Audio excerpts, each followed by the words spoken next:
She knows all. So we are finding the space. I wouldn't go that far. I guess though, I'm confident in what you know. Let's say that. That would be the benefit of setting up though, because you will have first dibs. Oh, that's very true. Yeah. I find that the Food Lion parking lot is generally not used as heavily, and really is not that long of a walk from the strollway. People try to park on the streets in the downtown area, especially the residential streets, and that gets overloaded really fast. So when I've worked Peak Fest, I've parked at Food Lion and walked across. Okay. Do not expect to find a spot on town campus. It will not happen. We have people that park on the tree islands every year. Don't ask me why. And all the on-street parking will probably be taken up unless you're first thing in the morning or last thing in the afternoon. So I just recommend Food Lion. Okay. Well, good thing I signed up for 6:30 in the morning then. Woohoo! Let's do it. And with that, we are live, so we can go ahead when you're ready. Wonderful. Thanks, everybody. Thanks for coming. Thanks for logging on. We will start with taking roll. I am here. Suzanne. Present. Patrick. Present. John. Present. Bill. Present. Kim. Here. And Marilee. Yes, ma'am. Wonderful. And we think that Mike is not present. Right. Correct. Okay. I was not at the last meeting, so thank you to Suzanne for managing that meeting. Does anyone who was at the meeting have comments on the minutes? I move to be approved. Thank you, John. Do we have a second to approve the minutes? Second. I'd second. Thank you. We're going to go with Patrick on that one. Thank you. I'm going to abstain because I was not present at the meeting. Suzanne? Aye. Patrick? John? Aye. Bill? Aye. Kim? I'm going to abstain since I wasn't there either. Okay. And Marilee? Aye. Great. Thank you. Thank you very much. Megan, do we have announcements? No pressing announcements today. Cool. Thanks. Do we have committee updates? We do. Going to be super quick about it. Tree Cap last met on August 5th, and B City is actually having a pollinator movie screening tonight. And then, in addition, for those of you who weren't able to make it, we had an awesome meeting with BCAP and BCAP, that's a new one, B City and Tree Cap on Tuesday as a special collaborative meeting. Thank you for organizing that. Absolutely. That was great. Thank you. Does anyone have any comments before we get into the pre-app meetings? Great. Let's go for it. Great. Going to let in Mr. Roach, Joey, and Jason.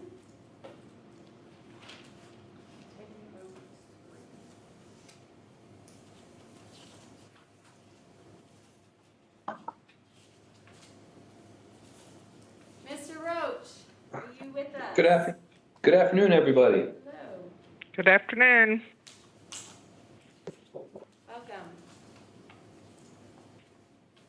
This is for Tingen Road Residential.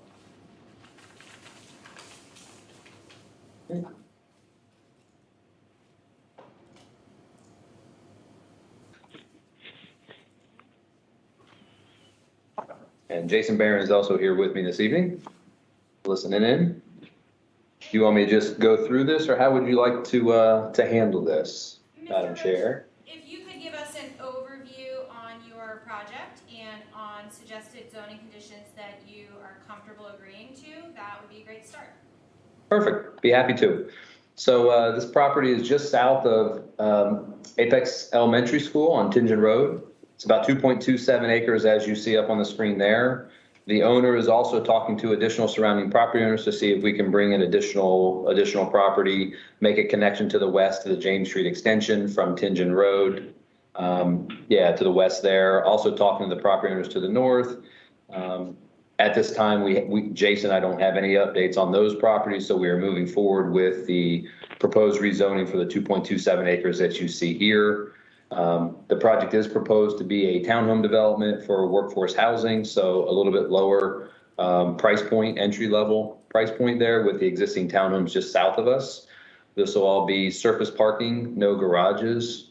Everything's going to follow pretty much UDO standards. List of uses are the standard townhome, accessory apartment, greenway, rec facility, private, park active and passive, utility minor. We will add additional architectural standards and so on with staff input. Yeah, that's kind of a basic right there, but we'll supplement those before we actually make the submittal with the standard architectural conditions. This list here was based upon the initial submittal just for the pre-application meeting. And then if you'll scroll down to the next page, we actually get into the Environmental Advisory Board items. Because this is workforce housing and the location that it's at, we're trying to limit the overall cost for the project. So we've looked at some basic things, reducing pet waste near the SCM, which is a typical thing we do for just about every project. And if you go to the next page, you've got them there. Tree diversity, the increased biodiversity, and then including landscaping for warm season grasses and drought resistant. We did not include any of the conditions related to lighting because the only lighting that's anticipated on the site will be street lighting. And that will be installed because it's a public street, will be installed by the town of Apex anyway. So Rodney has full control over the lighting for the site. And I think the only other question that anybody had was there was a note that was sent over related to the installation of rooftop solar PV systems. Because of the workforce housing that we're going after for here, we will have the conduit to the roof, and I think I may have left that off. Item 5, which is a clean energy install solar conduit and building design. That's something that we will include also, and I apologize, I did forget to include that. But we do want to try to control costs for the project to a more entry level. And, installation of solar panels are always available to buyers. So with that, I'll open up to the board with any questions for either myself or Jason Barron to answer as we can. Thank you. Does anyone have any questions? What about pet waste stations on the site?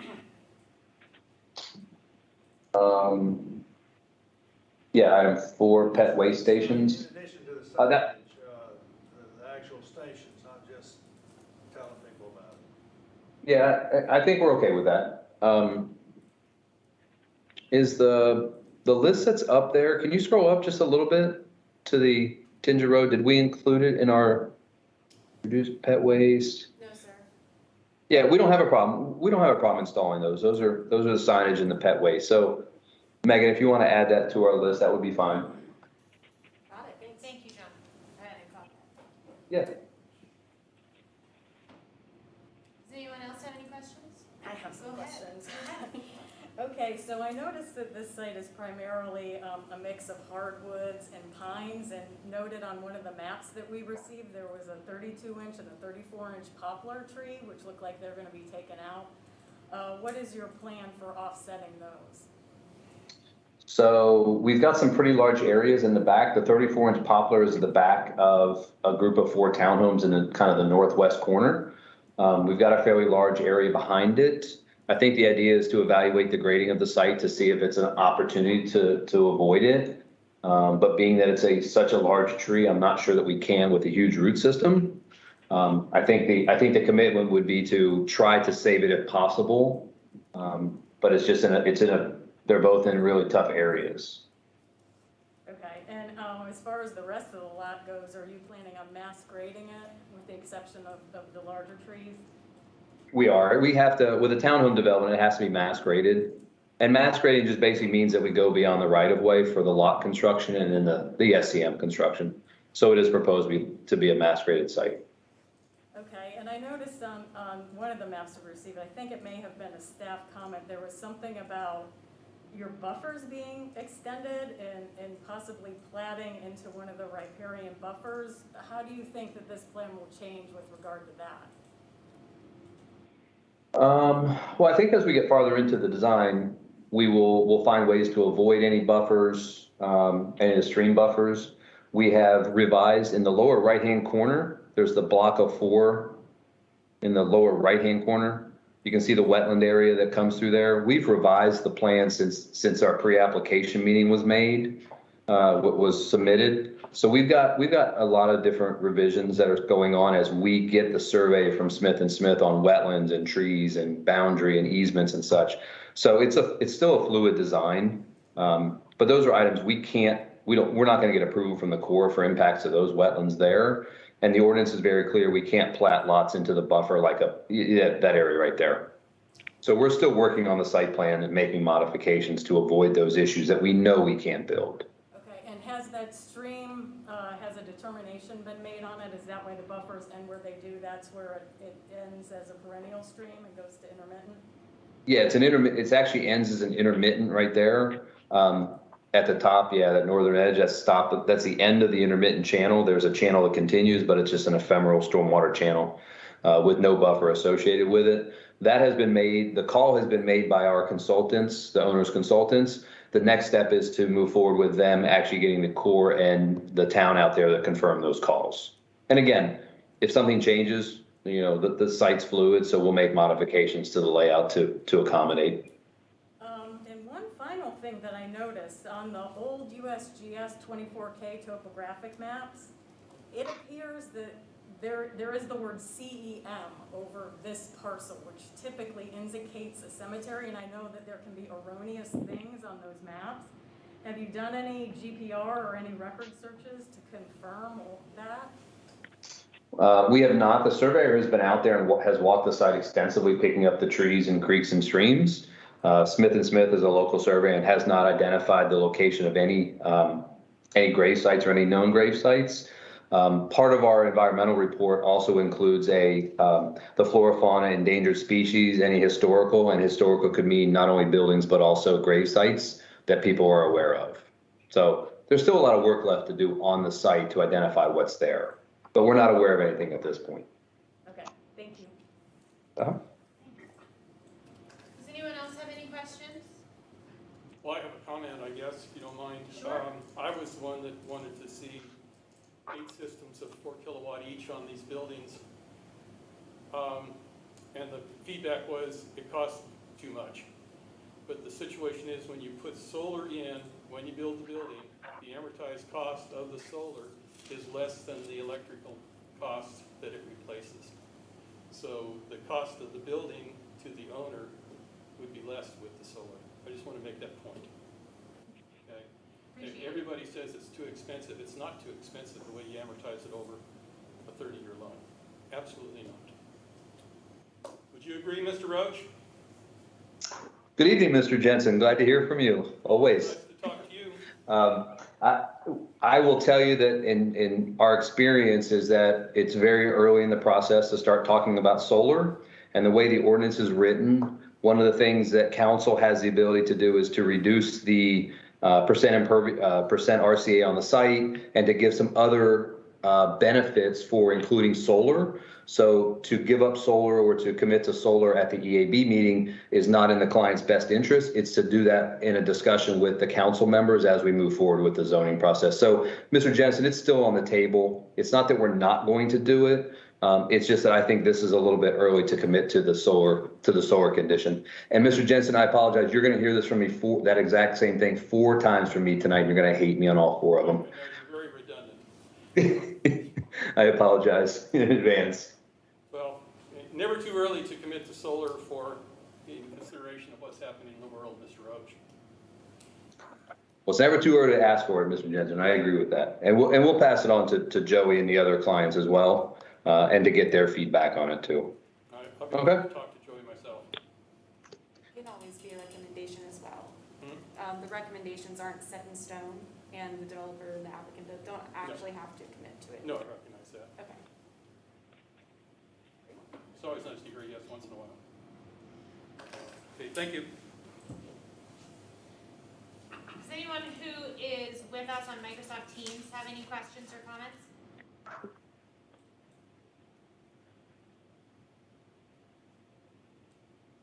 Megan, may we just see the list of suggested conditions?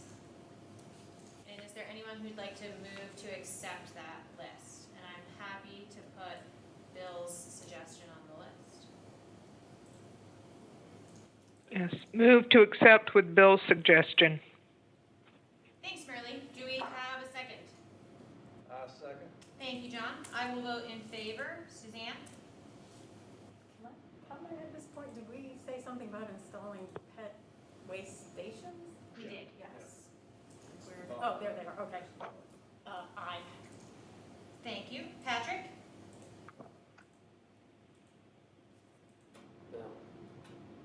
Was that a aye? Okay.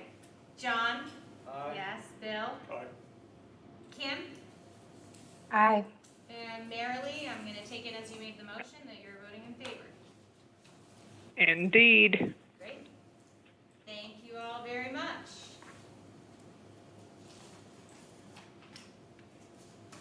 And then I think Mr. Roach is going to tell us about his That's next project, right? Yep, thank you, Jason, and we will, Jason, hey, Megan, can you keep Jason on? I've kind of made a commitment to Jason to bring him into all of my rezonings these days, and I have 4 in a row, so Jason's gonna sit here and shake his head to hate me. But I would request that he could stay on if that's okay. absolutely. Thanks, Jason. Sorry, Jason. Appreciate that, Jeff. All right, just give me 1 second, let's see who is here.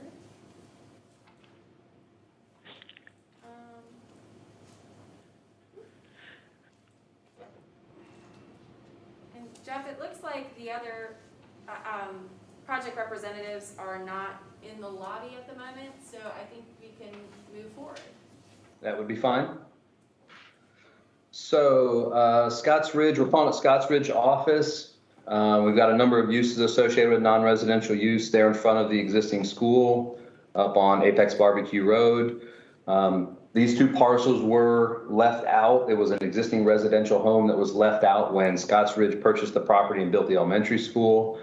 As part of, I guess there's an agreement, and Jessica Bowen reminded me of this a while back at our pre-application meeting. The school actually built a pond for this site that we think the impervious from this site will be treated by that off-site pond. So just as a reference, the total property assemblage of the two parcels is only 1.22 acres. We expect the total development actually to be less than 1 acre. And there are some very significant trees on this site. Again, the layout is still fluid. We are going for the B1 conditional zoning on the property to allow for a vet hospital as the primary use that's being anticipated. And then we got a bunch of comments from planning staff, transportation, engineering, everybody else on access, parking, trees, building, all kinds of stuff. So again, moving forward with the rezoning at this point with the conditions that have already been offered. Architectural conditions will come up, some basic non-residential architectural conditions with building elevations coming at the first site plan submittal, but it is a B1 conditional zoning request. We included a list of conditions that we have said as part of our stuff will be done.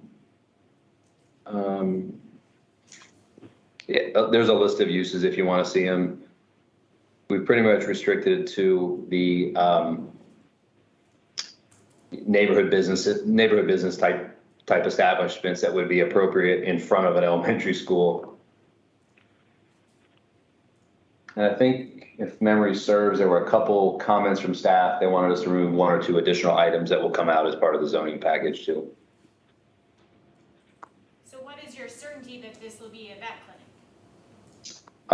Well, the buyer of the property, his wife is actually a vet. And one of their partners is a vet. So my certainty is right now is about 98% Okay.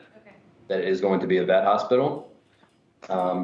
And one other thing to update as well, there was a house that was on the drive-by or dashboard historical preservation survey.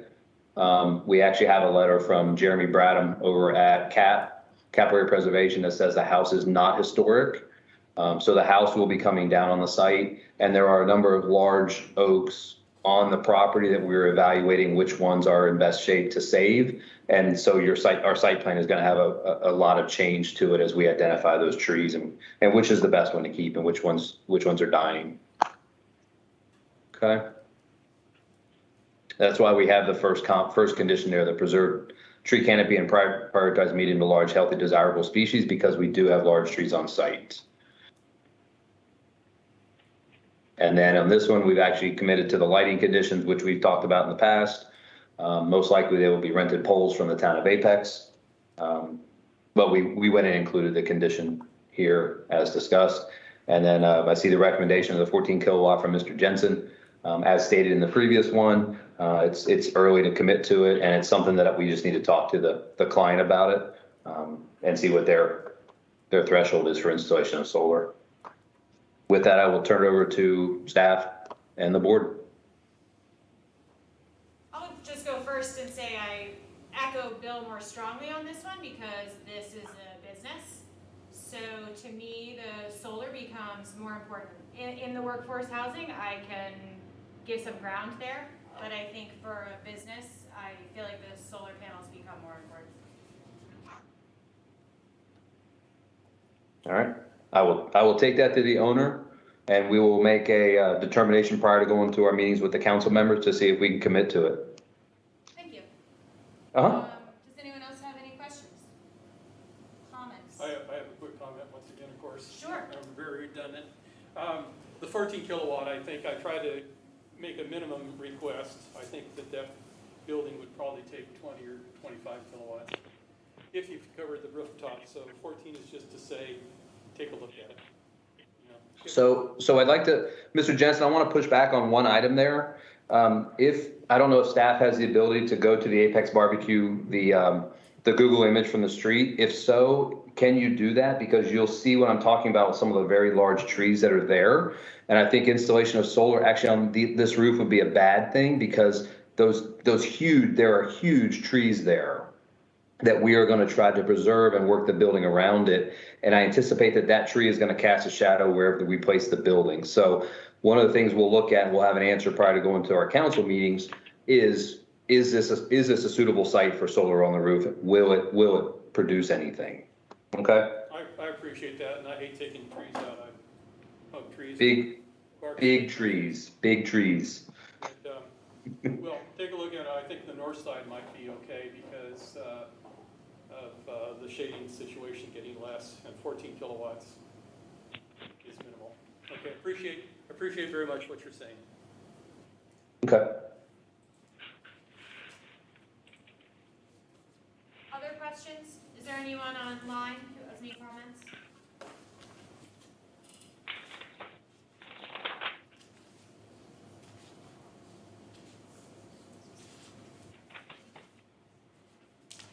Would anyone like to make a motion to approve the suggested Are we zoning condition? including or removing this recommendation?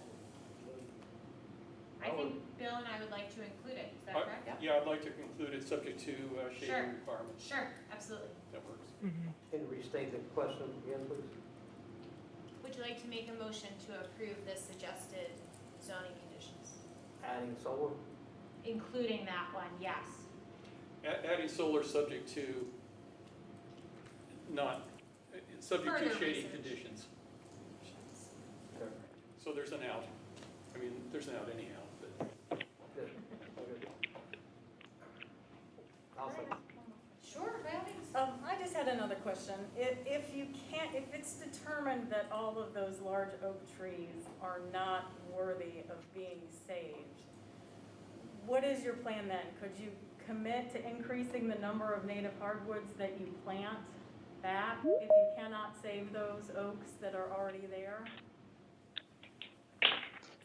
I think the idea is there are some that will be preserved on site, simply because there's a fair number of large trees around the house. As for planting back, I don't anticipate planting back because we've got huge buffers around the front, we've got buffers around the back and sides, and the UDO is pretty strict on the requirements for planting back. But we'll work with staff. I mean, it's not not unreasonable for us to work with staff during minor site plan review to increase plantings or, mitigate trees that are being removed. So again, I don't know, simply because the site plan's not done yet. I can't say, yes, we're gonna take down 3 big trees or 1 big tree or 5 big trees yet. I don't know yet. Yeah, this was just in the event that an arborist gets out there and says, all these things are gonna fall on your new building in like 3 years, So take them out now. I was just thinking about, in the event of that happening, what could you commit to? Just to clarify, I was the planner for the Stockbridge Elementary, and those trees were evaluated about 7 years ago for the first time. And then the second time they were evaluated again when the elementary school was finished and opened about 6 years ago. Generally speaking, they are in fairly good health. Okay. There are a couple that have had some major root impacts over the years, partly because there's a pretty steep slope from the property down to the school. Although they did use arborists to do root pruning and all the things that we recommend in order to preserve the trees. So in staff's experience, and take this with as many grains of salt as you like, these should be fairly healthy oaks. Okay. Okay.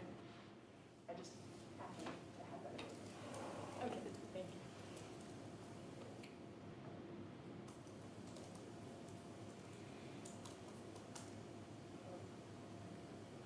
Would anyone like to make a motion to approve the list of suggested zoning conditions? I move. Thanks, Suzanne. Do we have a second? I'll second. Patrick keeps looking at me like maybe he's gonna second. Well, I seconded it earlier, but after. Thank you very much. But another question was asked, so it was all. I keep I'm ready, right? I'm ready. I will vote in favor. Suzanne? Aye. Patrick? John? Aye. Bill? Aye. Kim? Aye. And Marilee? Aye. Great, thank you very much. That package is approved. All right, Jeff, it's the same situation. The other two, I don't see in the lobby, so I think with the board's go, we can move forward to Hume Outlet. So there is a Mukesh Patel that's in the lobby. Yes. I think he's the only one.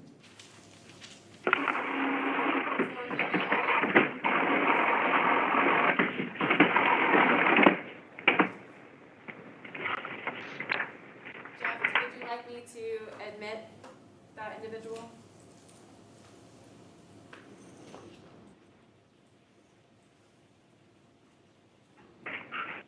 Hey, Jeff, can you hear me? I can. Do I need to I can. admit him? No, I can do it, but just with your permission, was that a yes? Yeah. Yes, I'm sorry. Yeah, Mukesh Patel is part of he's one of the buyers. Okay, I will admit him now.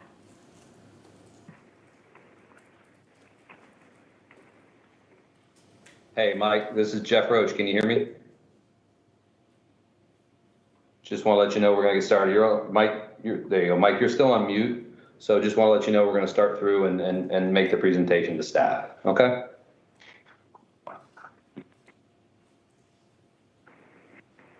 All right. Are we ready for this one? Yes, sir. 7.69 acres. It's on the west corner of the intersection of Hume Olive and Old US 1.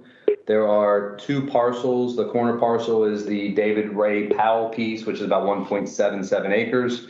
The back piece is 5.92 acres, which is owned by JVI Building, Joey Ione in the back.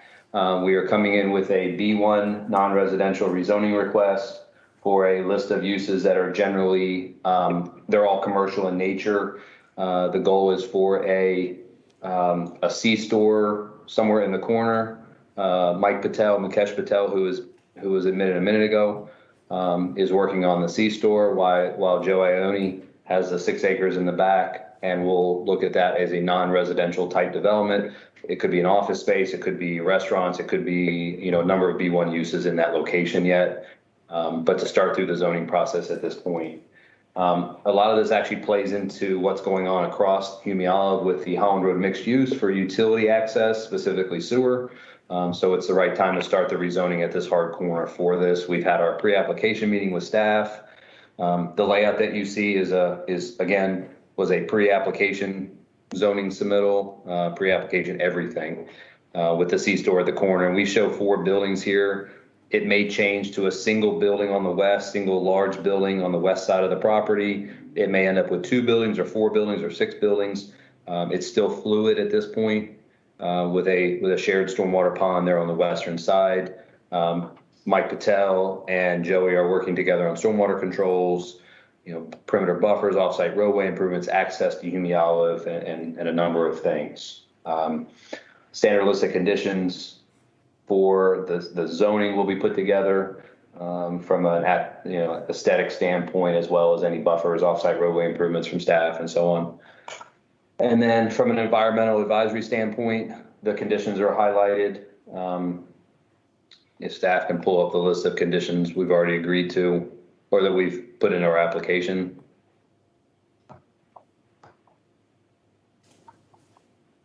I won't go through these. You guys have seen this already. I think one item to point out is the electric vehicle charging station with the new UDO amendment that just came through. This project will most likely exceed the 50 parking spaces, so the installation of at least 1 charging station will be required. We will follow the ordinance at the time of minor site plan submittal, but I just wanted to make sure that was in there as a condition since the UDO requires it anyway. And then, of course, the international dark sky stuff for the lighting, because it is a non-residential, we have a little bit more control over that.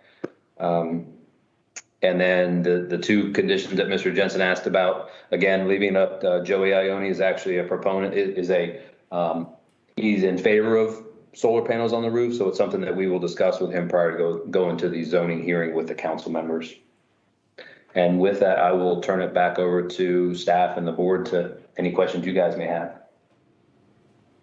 Am I correct? Is this the site where staff had asked for a future right to create a greenway? They're kind of. I've been working with Angela Ranky on it. It's not shown on the master plan. The master plan shows a connection up to Hume Olive, but it doesn't show a connection on the north side of Hume Olive. So we're working with Angela Ranky, and we will continue to work with her on how do we get from the Little Beaver Creek section, kind of the middle west corner of the middle western side of the site, up to Hume Olive Road to a sidewalk that we will have to install as part of our roadway improvements. The Evans Road project on the other side, the Holland Road project, and as properties develop on the north side, that's more the important or a secondary connection. So the answer is kind of. Okay. I would like noted, Megan, that I would be in favor of preserving that right for a future greenway connection. Does anyone have any questions? Can you share that site plan again? I'm sorry? Can you share that site plan again? Sure. Oh, yeah, sure.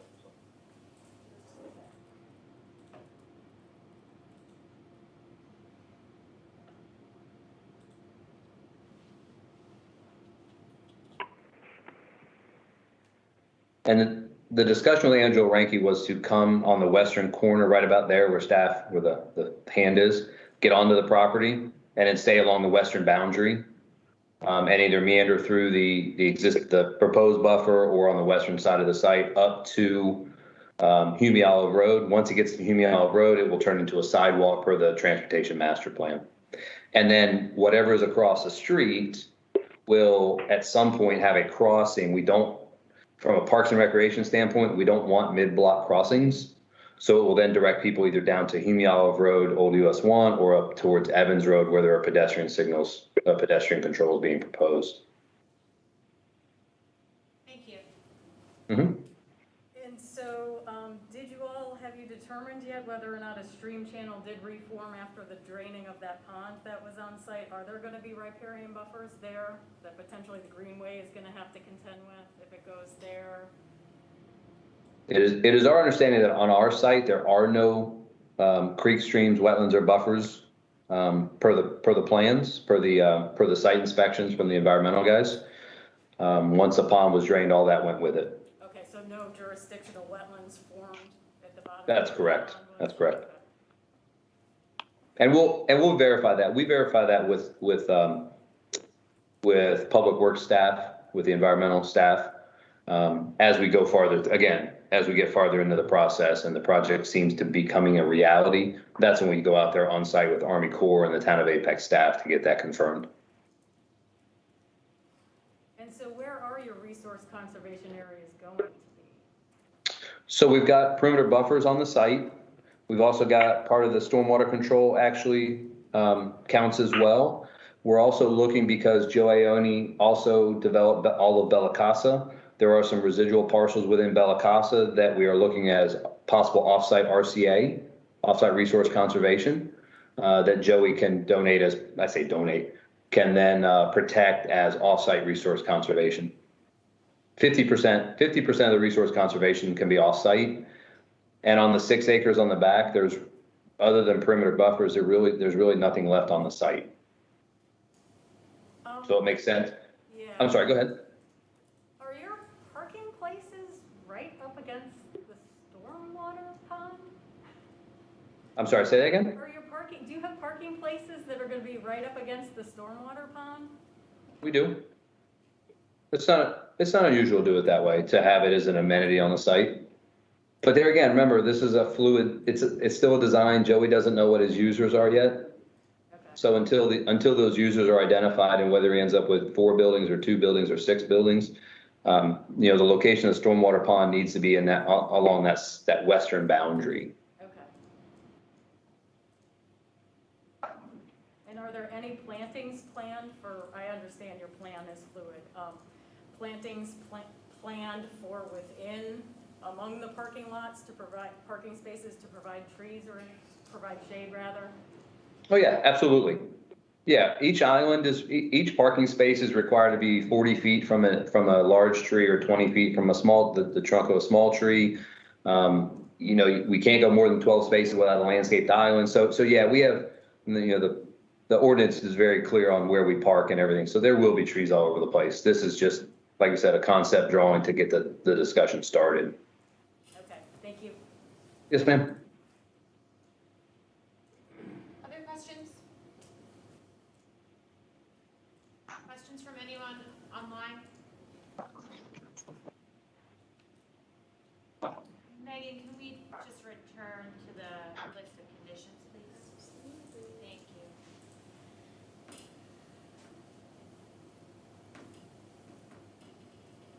Are you accepting the solar here as well? I'd like to see it. I second Once again, it's not an overburden, it's not a huge I second amount of that. solar, it's minimal to get the attention. Would anyone like to make a motion to approve this list? I'll make a motion to approve. Thank you very much. Do we have a second? Second, Thanks, Marilee.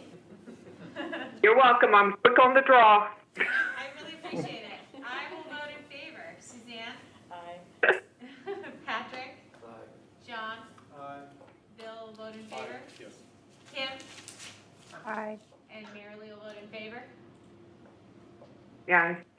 Thanks. Great, thank you.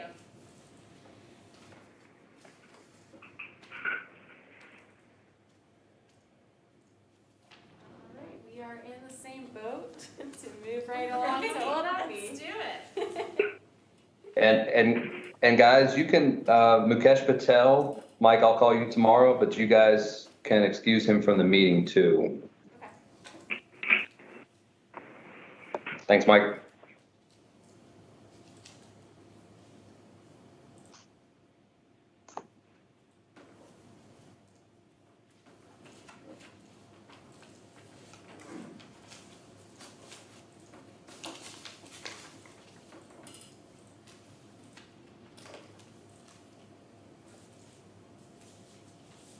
You guys just let me know when you're ready for the next one. Go right ahead.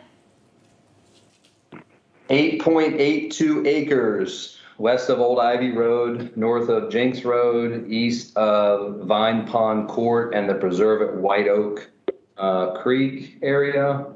It is shown on the 2045 land use map as low-density residential, so we are proposing a low-density conditional zoning request on that 8.82 acres for single-family detached homes, along with the other accessory apartments, greenways, recreation park passes, and, the standard stuff. We will have the architectural conditions, the standard architectural conditions, restrict density at 3 units per acre. And we are going to have to update because at the pre-application meeting, I was told that I have to connect to Old Ivy Road with a street, which I was trying to avoid. Because Old Ivy Road is a 2-lane NCDOT street, and I was trying to leave that area in its more rural state, while bringing these, Vining Branch Way through the project will bring it into more of an apex standard with curb and gutter on our side of the street. So the layout, of course, is changing on the site. But one thing that is happening is we are getting rid of if any of you are looking at an aerial, we will be getting rid of the tree chipping, mulching, whatever the heck they've been doing on that site for the last, 10, 12 years, however long it's been.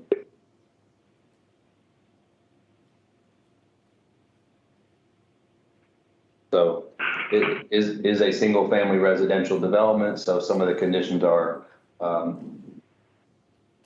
along that route. So if staff can pull up the conditions, and this is a concept drawing that I took to the TRC to get input for access, utilities, and everything else, and to match General Woods to the west of us.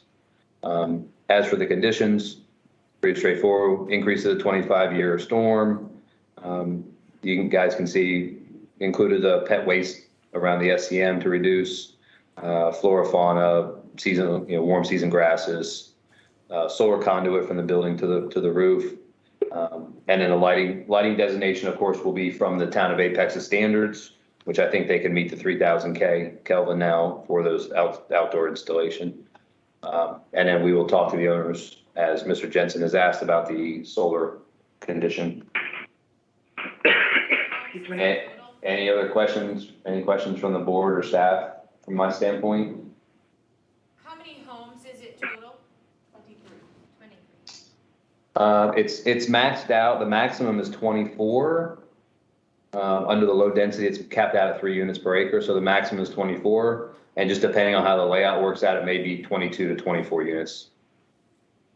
That's why we've capped, that's why we've just put the low density conditional zoning and made a very specific, comment that the density will not exceed 3 units an acre.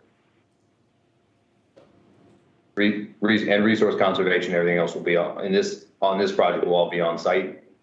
And we'll follow the ordinance standards.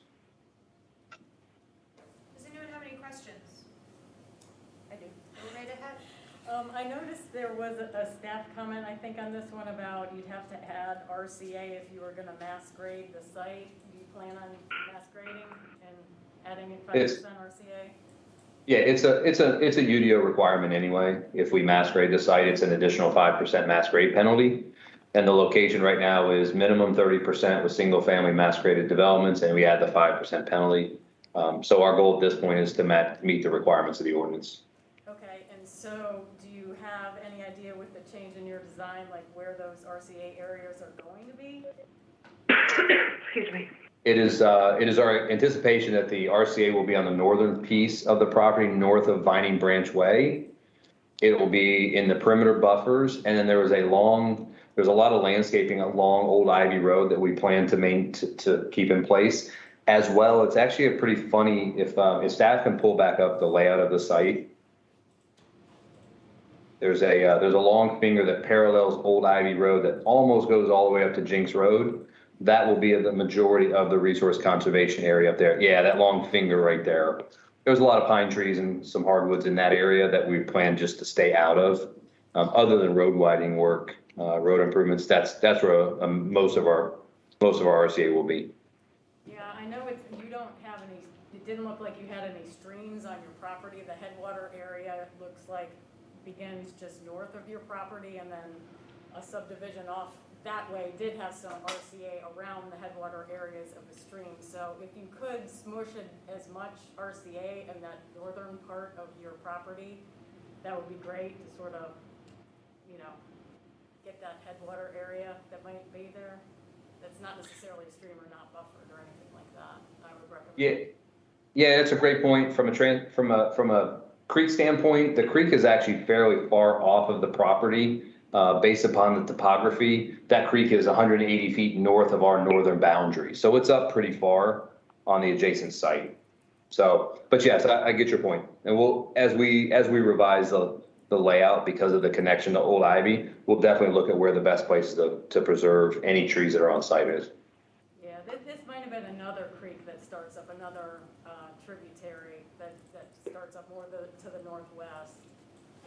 I thought I saw there was some RCA on an adjacent property. Yeah, I mean, the whole site's flat. It's all been denuded. It's all been cleared because of the tree work, clearing and mulching that they've done on site. So, but we'll do our best.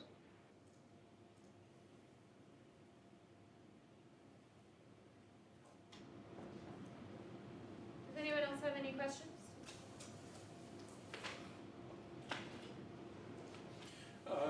Jeff, on these retention ponds, and I'm not sure, been out of this for a while.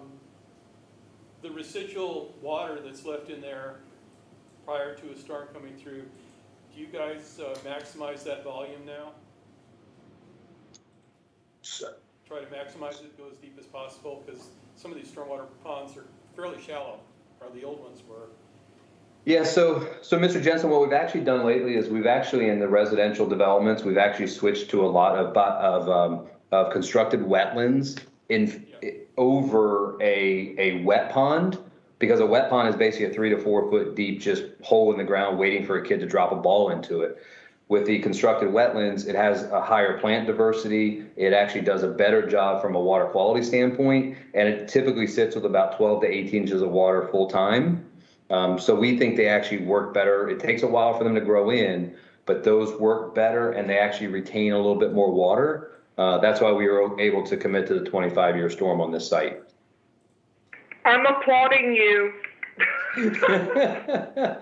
I'm a fan, and just so you guys know, I'm a fan of bioretention and specifically constructed wetlands in residential developments, not so much the biocell, but the constructed wetland in residential, because I don't want a kid falling into a 4 foot deep wet pond when they go to retrieve their basketball or soccer ball or whatever it is. So we do that we look at that on all of our sites. Other questions or comments? Suzanne, I did add here to maximize RCA in the northern area of site consideration of the nearby creek. Does that sound right? Yes, thank you. Since you are going to mass grade, could you, we have a zoning recommendation, I think it's, I don't know if it's 11J, or where you increase the number of hardwood trees planted to 3, preferably 4. Is that something you could entertain, since you are sort of going to be starting with a blank slate within the yards of these homes? Are you talking about changing the number of different species that we plant from 3 to 4? Well, the exact condition, I don't have a list, the conditions list. Yeah. I think it's a 2J. 2I. 2I, okay. And would you mind reading that? It says, increase the number of native hardwood tree species planted to 3, preferably 4. Is that something you could entertain, or are you planning on putting any trees back into the yard areas, or is all the vegetation in the yards going to be like bushes and other small vegetation? The UDO actually requires that all single-family houses have at least one large type tree Okay. and either 2 or 4 shrubs. If it's going to be mass graded, it's a minimum of 2 trees and 4 or 8, I can't remember which. So Yeah, that's so I what was we gonna say, require. we'll have to, go back to the UDO on that stuff at this point in time versus, and then if we want to try to change it later, we'll have to discuss that at a different time. So I think this No, it's condition is already getting more at the Well, diversity. Yeah, it's, but, Yeah. We're talking more about the diversity of the trees. So there will be more trees planted, and if you want to ask for that species diversity to be increased. Yes, I would like to recommend that we include 2I or J. I added it right here. Okay, thank you. It's highlighted.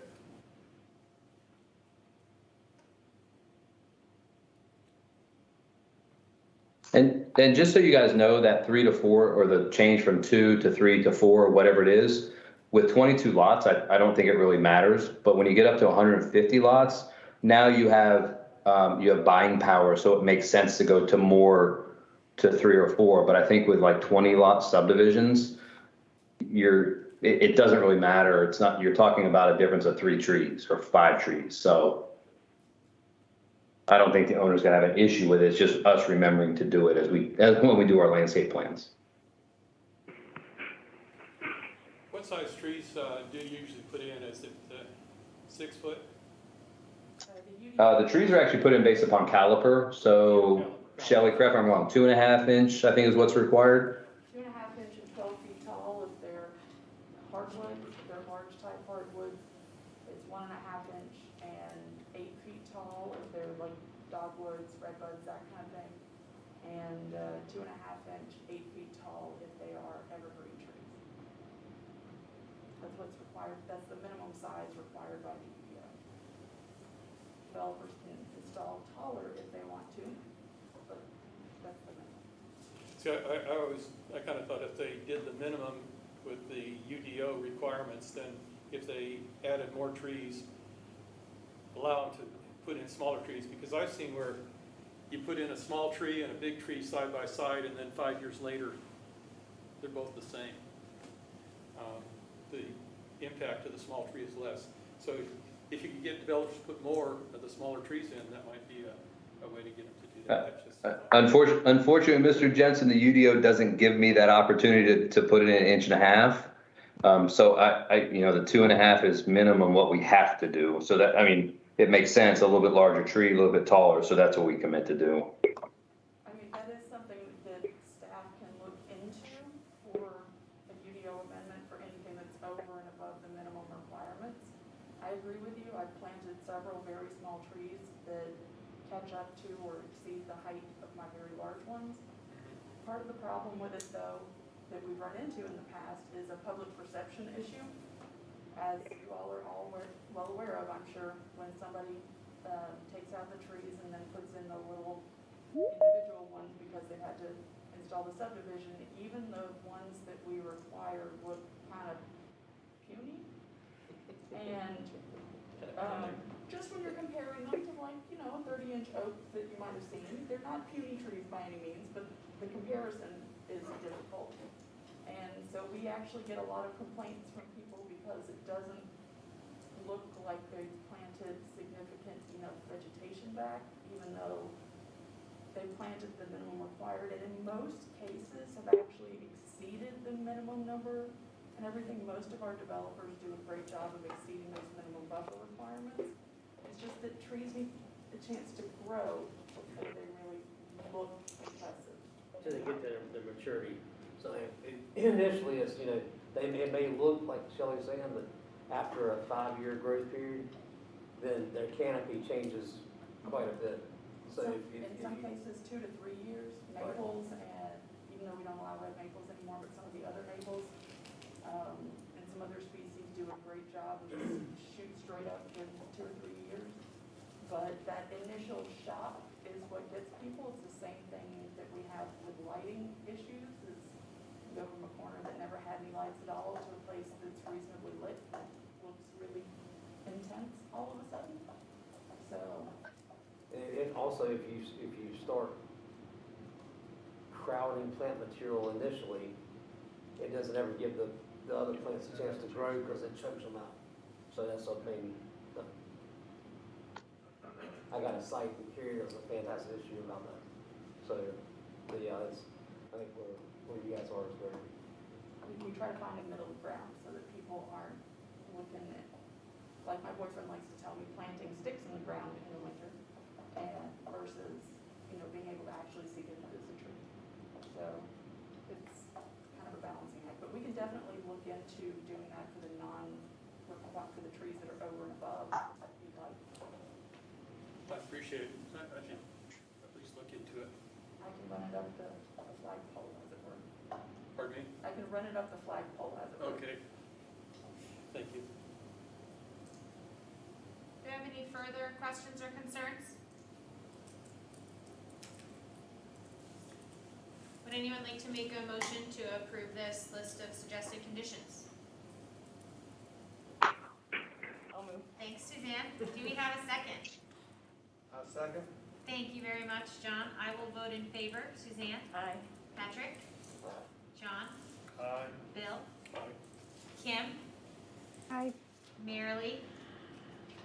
Aye. Thank you very much. Thank you, everybody, for letting me speak for an hour. I appreciate the time. Thank you. Thank you.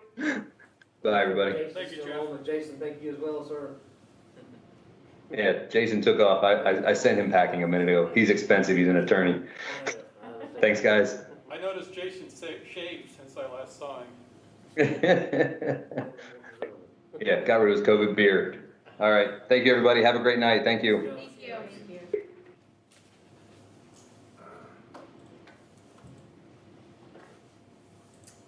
Okay, for Apex Multifamily, we have Anna Wadsworth and Jeff Shiflett, who I will be admitting now.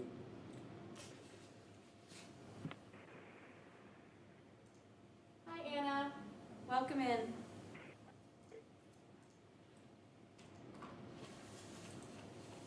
Anna or Jeff, can you hear me? I believe you are muted.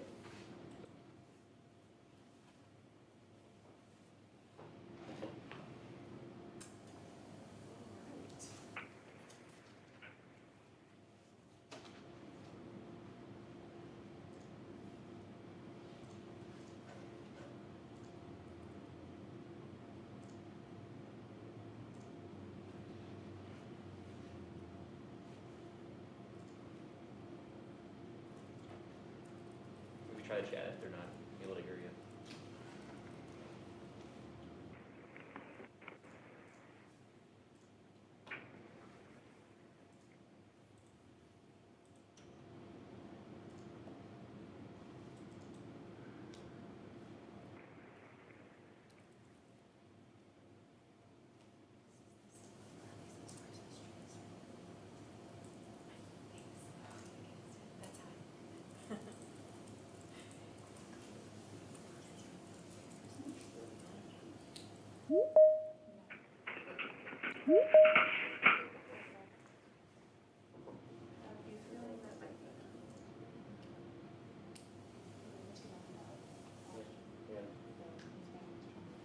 Hello, Hello, can you hear me? Yes, hey. Okay. Sorry, I'm not sure. It was not detecting a microphone on my computer, so I had to call in. No problem. Yeah, same thing here. This is Jeff Shiflett with Castle Development. Thank you. This is Katie. I'm the chair of the environmental board. If you would start, please, with just an overview of your project and then an overview of suggested zoning conditions that you are ready to agree to. Sure. So this site here consists of 9 different parcels, which will be rezoned or proposed rezoned to the PUD high-density residential land use. Currently, right now, I mean, this plan is very preliminary. There's going to be a total or anticipated total of 204 apartment units with it. There's 7 parcels in the screen that you can see right now, and then off to the southwest, there's 2 out parcels that are either will be designated for RCA, stormwater management, or if we can make anything work, potential for some mixed-use development. Currently, right now, there are some items with transportation that we are working through, but we wanted to go ahead and kind of get the ball rolling on attending this meeting. But Jeff can maybe talk a little bit more about the building and architecture and things like that that will be associated with the environmental concerns. But for right now, they are going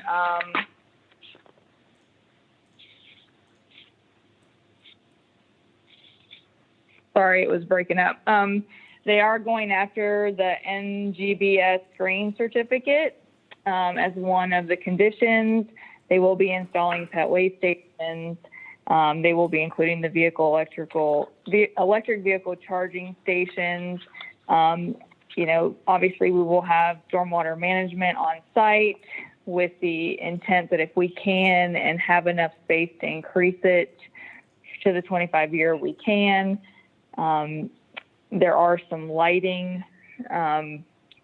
conditions that I think Jeff can maybe speak a little bit more to about the lighting efficiency of the building. And I guess I'll let you kind of talk about that for a minute. Yeah, I mean, as far as the buildings are concerned, starting in the parking lot is the outdoor lighting, the 3,000 Kelvin lighting, shielded lighting is a standard of ours. We run all of the modern LED lighting inside. We try to go as efficient as possible inside of our units and our amenity spaces. As Anna had mentioned, we do. That is our standard to achieve NGBS green on each of our projects. And as far as the buildings are concerned, I do have a question as far as the solar PV systems that were included within this letter that we received here. I'm a little confused on is the solar PV systems a requirement or a recommendation from this board? It's a recommendation. Understood. Of course, we've been trying to make solar energy work within our building models. So far, we have not been able to achieve that on our current projects, but due to the density of this project, I think we have the best shot of trying to make that happen. I can't make any promises now, but it's certainly something we would look into at a minimum for our amenity spaces. I wanted to also just kind of point out the concept plan that I had submitted with this meeting request is very, very conceptual.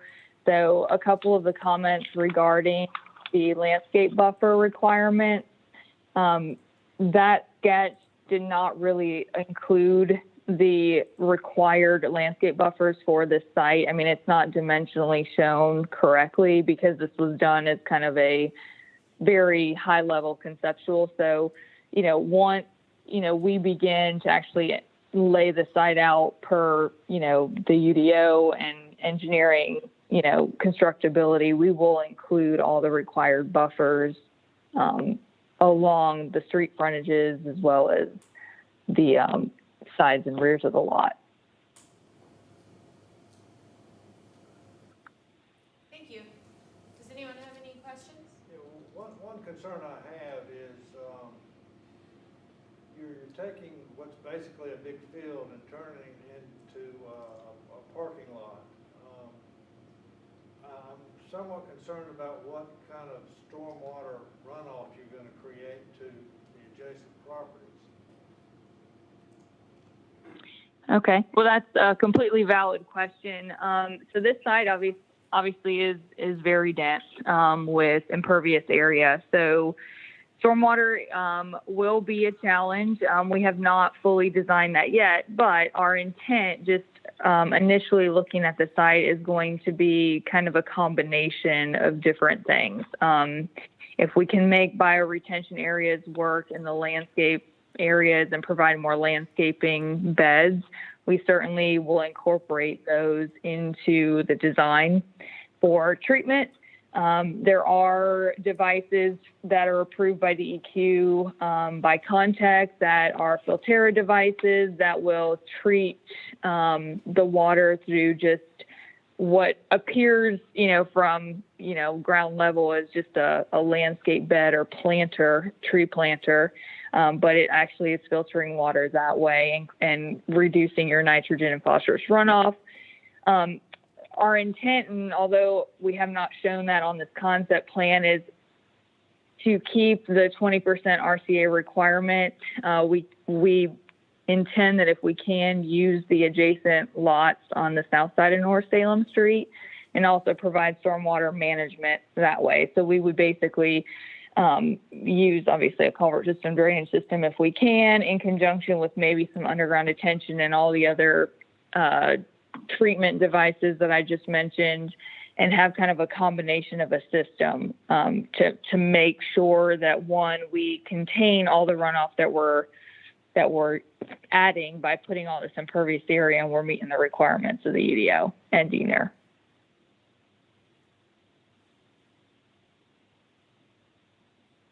Other questions?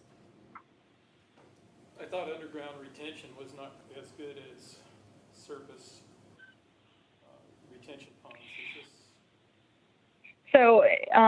So underground detention will not treat your water as far as nitrogen and phosphorus removal. But if we do propose underground detention, as I mentioned, there is a device approved by DEQ from Contact that basically the water filters through as it's detained. It's basically like a splitter. So it'll split some of the overflow and then it'll treat the required amount. So that's actually providing the treatment and providing the nutrient reduction required by DEQ, even if we do provide underground detention. But I like to kind of mix things up as an engineer as far as using the landscape beds as much as we can as bioretention areas or those Filterra devices that look like tree planters just around the site and kind of help eliminate a lot of that nutrient load as soon as it runs off the parking lot prior to detention.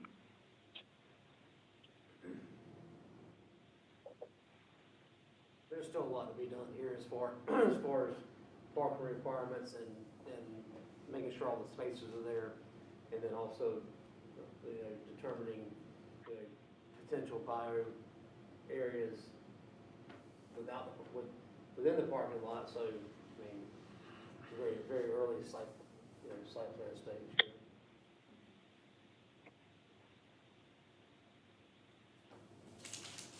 Other questions? I'll just make a comment, and I agree with John. It just looks like one heck of a big impermeable surface. I know it's preliminary. I would think that the density jam in this thing is pretty high. That's my personal feeling. It jumps out at me as pushing the density as high as possible. Plus, I like the plan here. Like I said, it's so conceptual or preliminary right now that there's still a lot of things that have to be taken into account as far as parking spaces, and then again the bio areas inside, potential islands and stuff. But yeah, it's maxed out now. But once I feel like once they back into it and start dialing in all the requirements, that maxed out spaces won't change for sure. Is this here too early? Are we going to see this again then?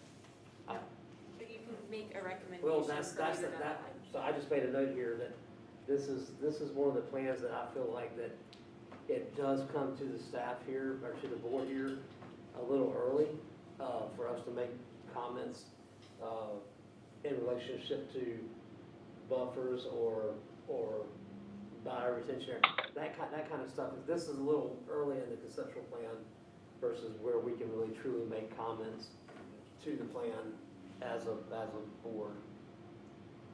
So one of the reasons, and just as a reminder, this is purely that, one of the reasons that things come to this board at rezoning is because we can get enforceable conditions that go above and beyond the DEO's requirements and the state's requirements at this phase.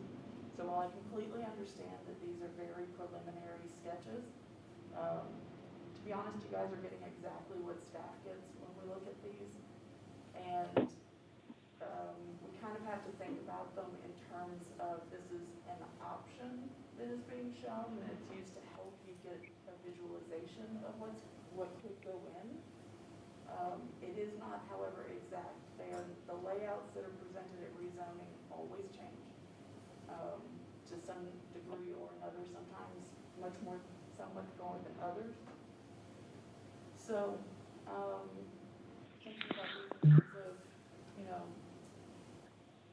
a rough sketch, a concept, and trying to figure out what conceptual ideas you think need to be applied or need to be investigated is really kind of where we are with this board at this point.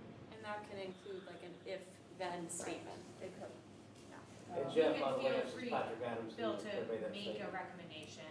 I'm sorry? You can feel free to make a recommendation or make a comment even on what you see. Because that will still carry forward. The council will still see that recommendation.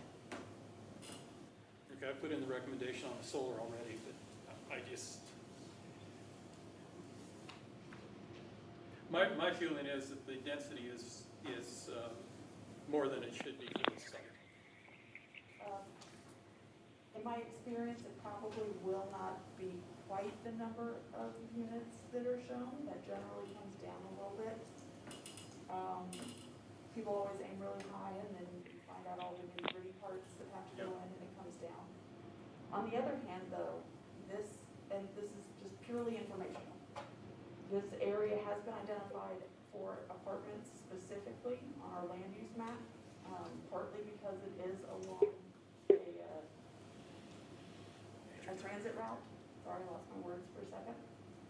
It already has existing roads and infrastructure in the ground. It is an infill development. It is not a green piece of land that's out of the edges of town. From a purely financial point of view for the town, multifamily is our highest per acre taxpayer. And because this development because any development that will happen here, let me rephrase that, will not have to extend large amounts of utilities or infrastructure. It won't cost the town as much to maintain. I don't have any real input on the density question. I'm just laying out the basics on that. But I would expect it to be that. I understand what you're saying on tax base and things like that. My personal feeling though is I'd rather pay an extra $100 or $200 a year and keep the quality here. I would like to interject just one moment. I want to say that we've had a couple of meetings with the transportation department on this site. And per the transportation map, I'm not sure that you guys even, it was hard to hear. I think maybe Shelley, you were talking, but per the transportation plan, it shows a grade change intersection right there at Laura Duncan and North Salem. And that could have a potential impact on this property. So we have actually been working with the developer on getting them a boundary file that basically shows, you know, the required footprint of buffer setbacks, you know, increased right away that needs to be obtained. And they're in the process of taking what we sent them, given their site constraints, and redoing the site plan a bit. So like I said, we're not quite there trying to figure out if, you know, how we can make it all work. I think they're looking in maybe different garden style apartment layouts and things like that. So what you see here, I mean, I wouldn't take 100% to heart because we've had conversations with the town about not putting the buildings right up against the right of way like they're shown on this concept. So they are tweaking this quite a bit to see if they can make the layout a little bit more conducive to the future, you know, thought of what the town is planning here. And I can echo that with the late information on some of the transportation modifications that need to be made. You know, with the shifting of the buildings, we can also create a lot more under building parking, which should cut down on our impervious, and that's always our goal. So we do have some modifications to be made there. I wouldn't say that they are drastic, but on a site this size, you know, every little bit helps.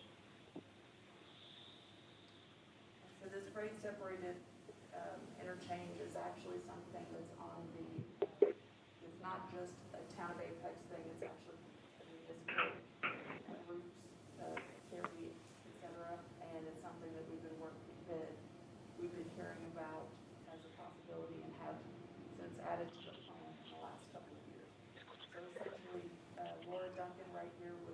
go over or under the railroad. I think at the moment, the preference is to go over. Going underneath poses some problems. It's much more expensive. And you have to maintain the railroad's ability to use it the entire time it's under construction, so that's actually where the main expense comes from. So they would need to have this come up and over, which would probably encroach into some of the buildable land. And there's also additional right-of-way that has to be dedicated along North Salem Street. Where is that proposed? You're asking for highway? I'm sorry? I don't have All that dates, stuff that's funded and unfortunately. not funded, so I was just curious. Unfortunately, I don't have dates for this. I don't think it's funded at the moment, and we have very basic design information, to the best of my knowledge. I can get you all better information, but I don't have it right now. Just knowing what the peakway costs to go over Salem Street, and this is a little bit of the same thing. You're gonna have to try to bridge a railroad and You got railroad and. and This is actually. I don't know what that's gonna do. That's gonna be a major impact to this type. It's pretty much the same separation between the two, the railroad and the roadway, so. Yeah. And what happens if that comes over as an elevated thing? I don't know how this can work long-term with that. I don't have that information, unfortunately. Are there any plans, conceptual ideas on how that would work? Not that I'm aware of right now. I can ask her. Just an idea. There is a very preliminary sketch they got from DOT. They shared their KMZ file with us, but you know, the town was very clear that no actual design, grade elevation, or you know, figuring out what the impact would actually be to that site. So, you know, we're kind of seeing, you know, how far we can get away from the Laura Duncan right away, so that, you know, if this does impact into the site, you know, it's not going to impact buildings in the future, things like that. So like I said, that big L-shaped building that you saw on the concept plan is not something that we know will work. So there's definitely going to be some change in the layout. What do y'all think about including the International Dark Sky Association compliance standards in the development? I apologize. I didn't hear which standard you referred to. Is the International Dark Sky Association, it's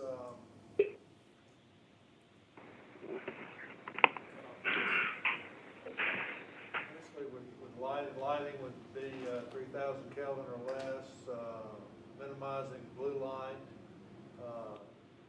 shielding to make sure the lighting's focused to the ground, short. Yes, that is our standard. Our standard is a 3,000 Kelvin shielded LED system. So that we use that across all of our projects.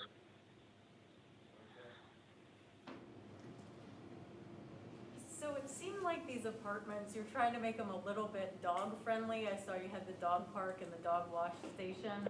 To your point about reducing impervious surface, I would like to encourage you to try and do that, to at least give people a place to walk their dogs. It didn't look like there was a whole lot of places to do that other than the dog park. The rest just seemed like it was sidewalk or parking lot. So I would encourage you, if you could, as you redesign this, maybe try and reserve some area that's grassed or whatever, just so the dogs are not walking entirely on pavement throughout the whole apartment complex to the dog park or to the dog wash area. Okay, Understood. understood.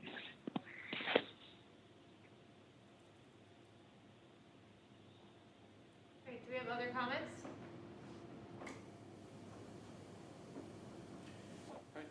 I guess beyond my grade point, but to put that long L-shaped building right alongside of Laura Duncan, I think you'd want to flip the L to the other side, considering what's going to be coming down the line. But that's their problem, not ours. And that goes with the other two buildings. To put the building right alongside Laura Duncan, when life is going to change in terms of grade, it's kind of scary. Right. Yeah, this concept was done prior to them finding out that there was a grade elevation change right at that intersection. So there will definitely be some change to the building layout if we can even get this to work.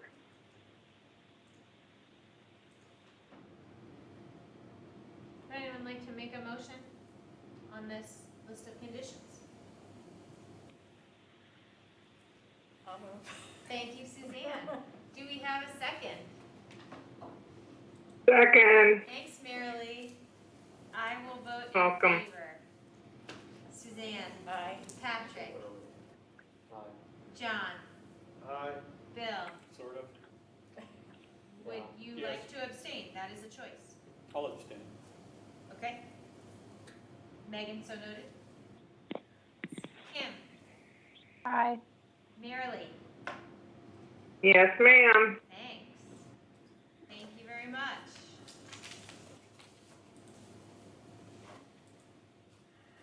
Thank you, guys. Thank you. Thank Thank you you. both. Appreciate your time. Thank you.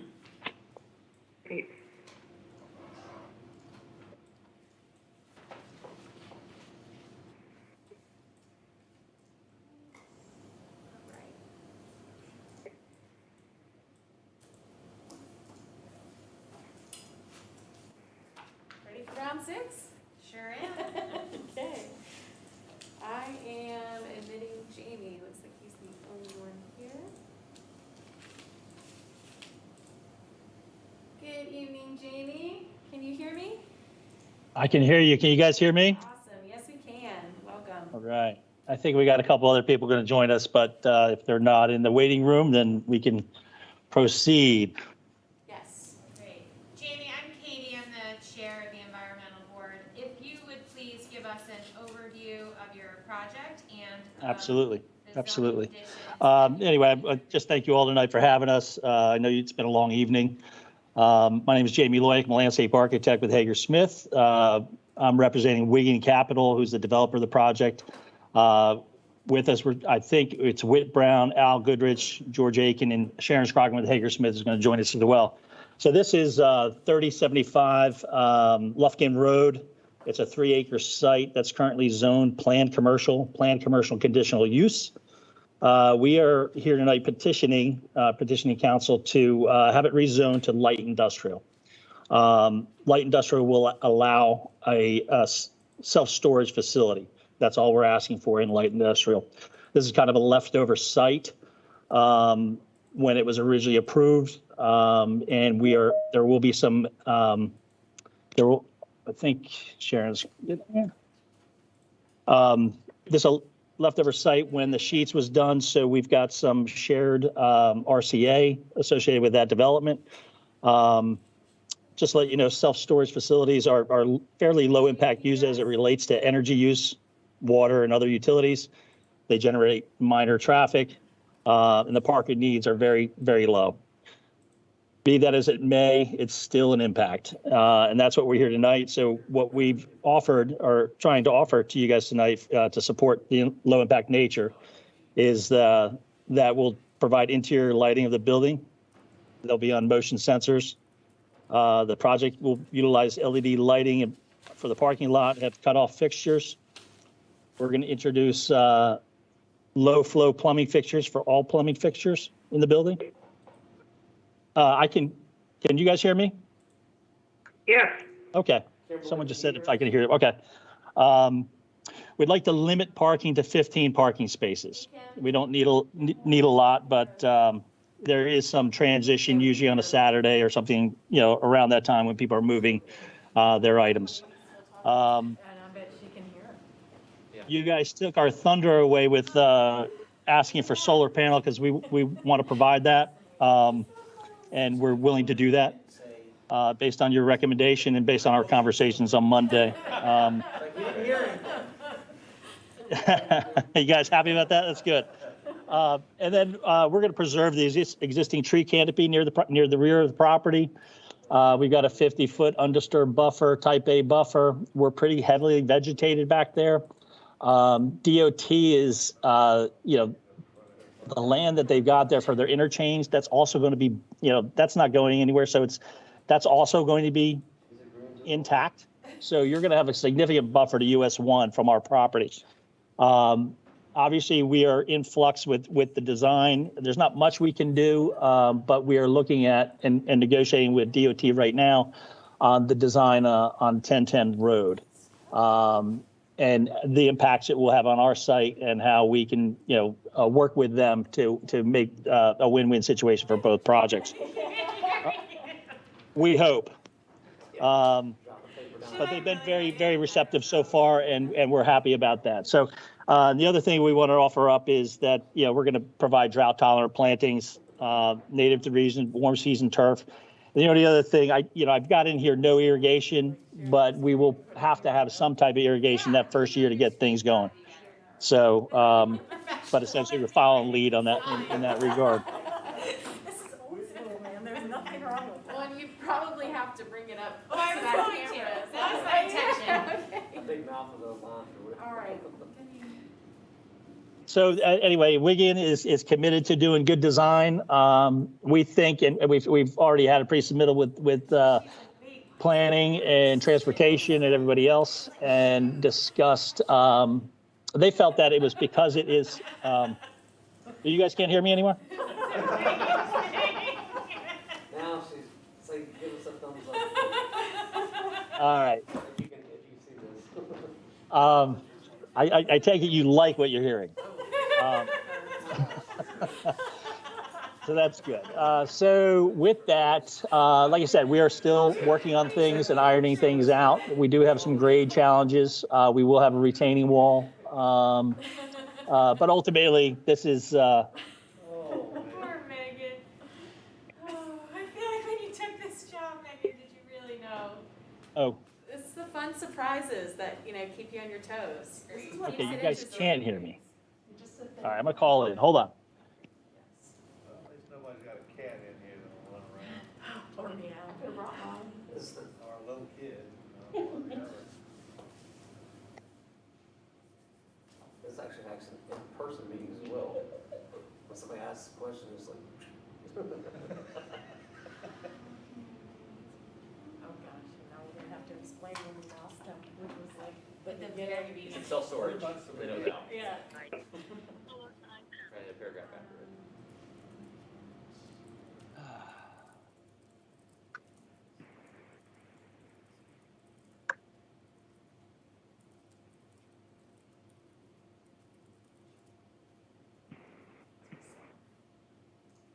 Has IT puzzled them? I don't know what to say.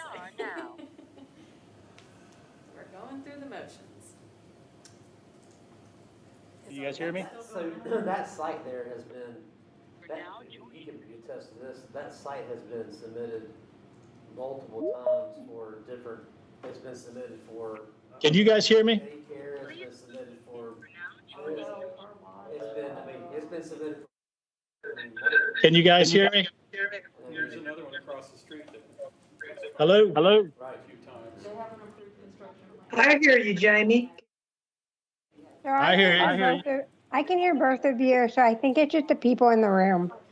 I think that's right. They're talking. They're chatting. Yeah, they can hear you. I'm on the phone right now. Hey, tell them we can hear them laughing so they can't say too much, right? The problem is I don't know if they're reading the chat. I was part of one of them. Have you ever before two? I wondered if our audio was going And they were that on way. with the site that we already had. Hey, Jamie, if you Yeah, want to yeah. go back to Teams, I think it was not Nervous, like, in our computers. I think it was in the room. the one that's going in. So go. Would you say, Sharon, go back to what? I'm always nervous about the, when we. Oh, no, it's a four, unit building that, four tenant building, it's just basically square. Okay. It'll have some. Yeah, but I've got a phone right now, and I'm not. This is one of those sites I see is, it's if you will call it, it's off a service road for the most part. You're not creating a lot of traffic. You're above 64, or I'm sorry, you're above US 1, and you're, Well, they're talking about the project, so. settle down a little bit closer to 1010, and the access would be on, Lufkin Road, so, I mean, it's one of those things where, they provide the buffers that necessary.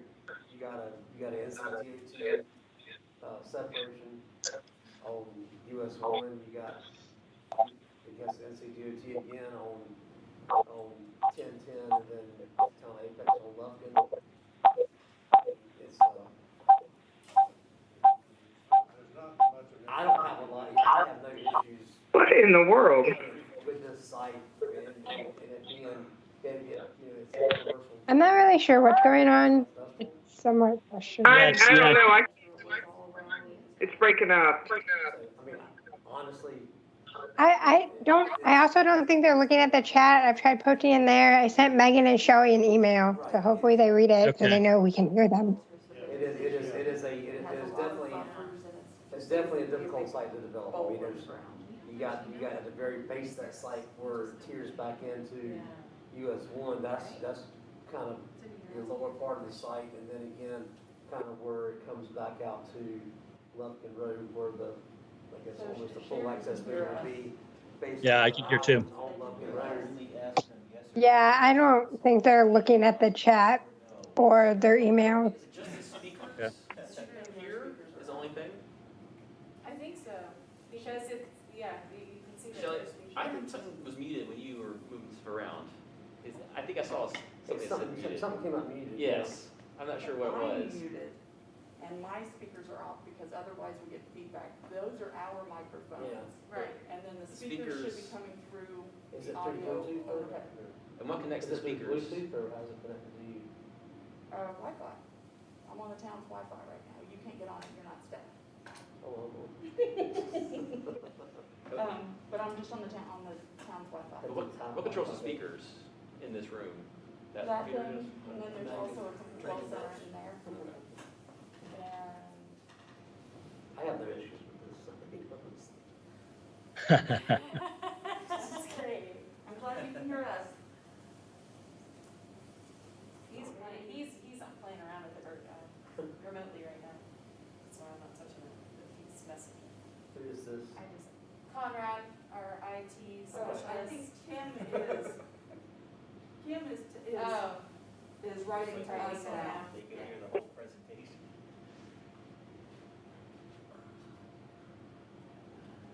Sorry, we can't read and talk at the same time, Kim. Did she get everything resolved? Yes, this is the applicant, great job. You're be like, Kim, what are your concerns? They agreed to everything. We're good. Typically ask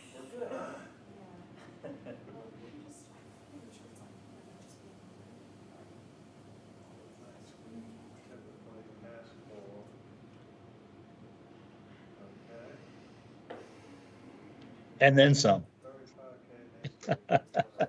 Looks like I feel like, Kim's got this under control. I apparently. know, so. Kim, try to talk.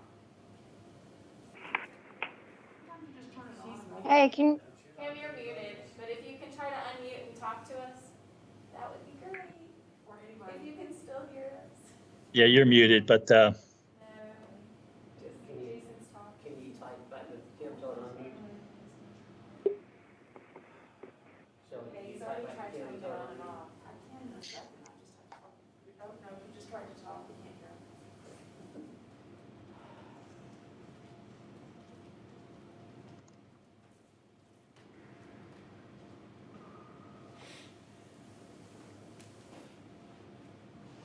Not actually. Bill, I was waiting, it's particularly in a self-storage situation. I was eager for your recommendation about solar panels. Yeah, I just put in 10 kW because it sounded like they weren't using much.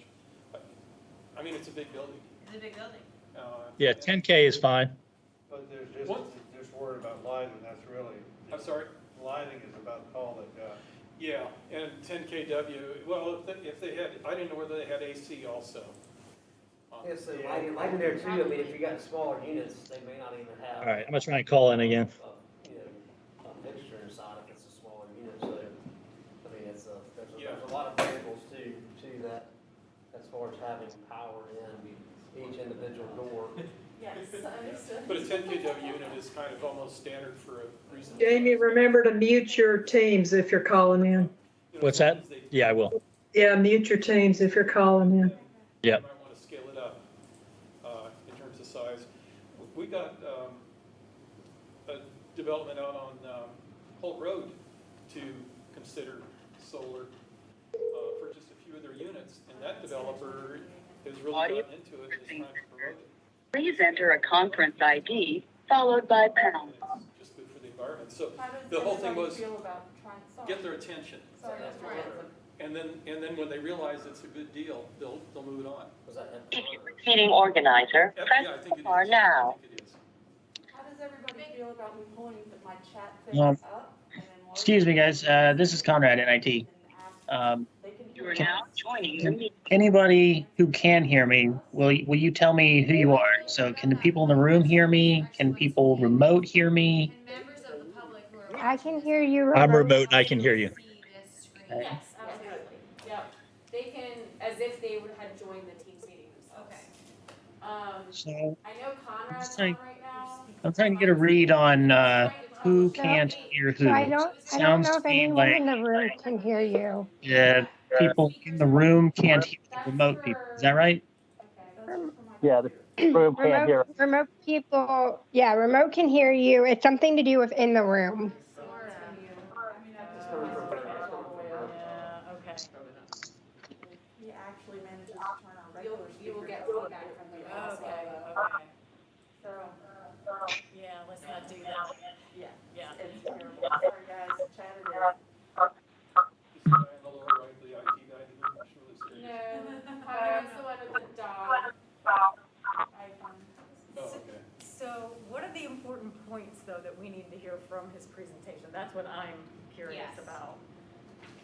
I would love to tell you. I think it's, Hey, Jamie, can you type them in the chat? Well, they have everything that I said earlier. So I could email something to. Why don't I just email? I mean, we talked about this today with. This location has been submitted multiple times to staff and everybody else, so, I think from what we're looking at, I would say it's a buffer-related item, it's parking lot lighting, it's stormwater, but I mean, other than that, that's really the only, I feel like the only items that we would be looking at in the review of this, the site plan to the board.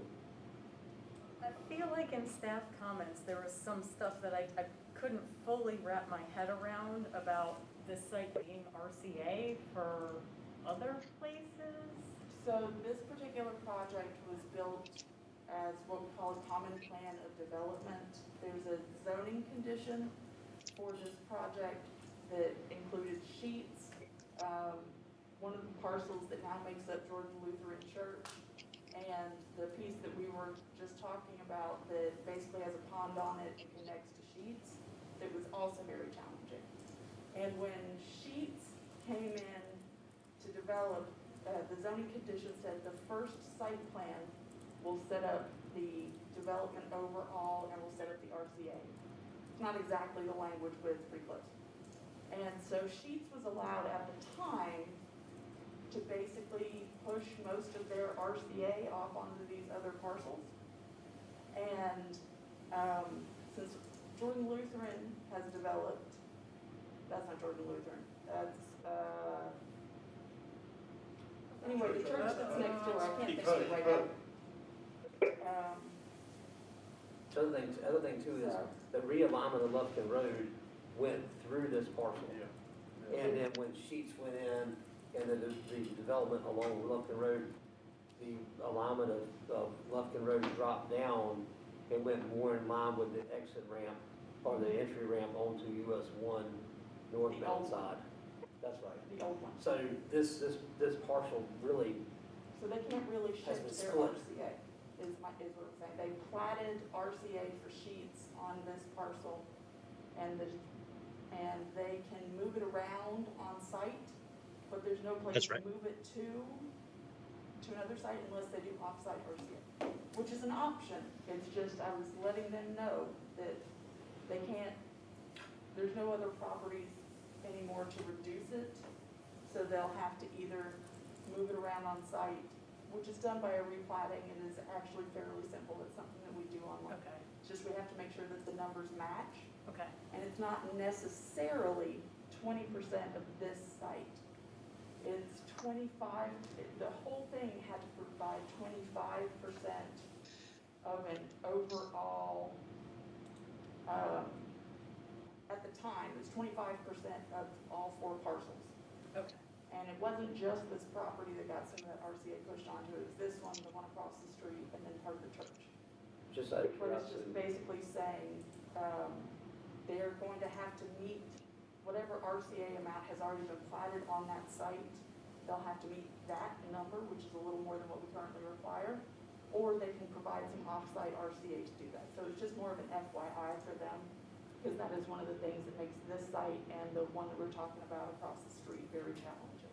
and that's above and beyond the fire buffers for, No, that could include the buffers as long as they're not disturbed. so you're gonna have the 10-10 buffer and the Yeah. US 1 buffer, which is gonna be pretty It's substantial, plus the Not quite Lufkin Road. enough though. on Yes. the site. Yes, I noticed correct. on the DOT plans, it looked like DOT was proposing to acquire additional right-of-way Yeah, that they would are. take out an area that Yes. looked like it was gonna be designated RCA. So if that happens, is there any kind of compensation to the town, or what happens in that regard? In that situation, if that's done after construction is completed, then that RCA is not required to be replaced by either the developer or DOT.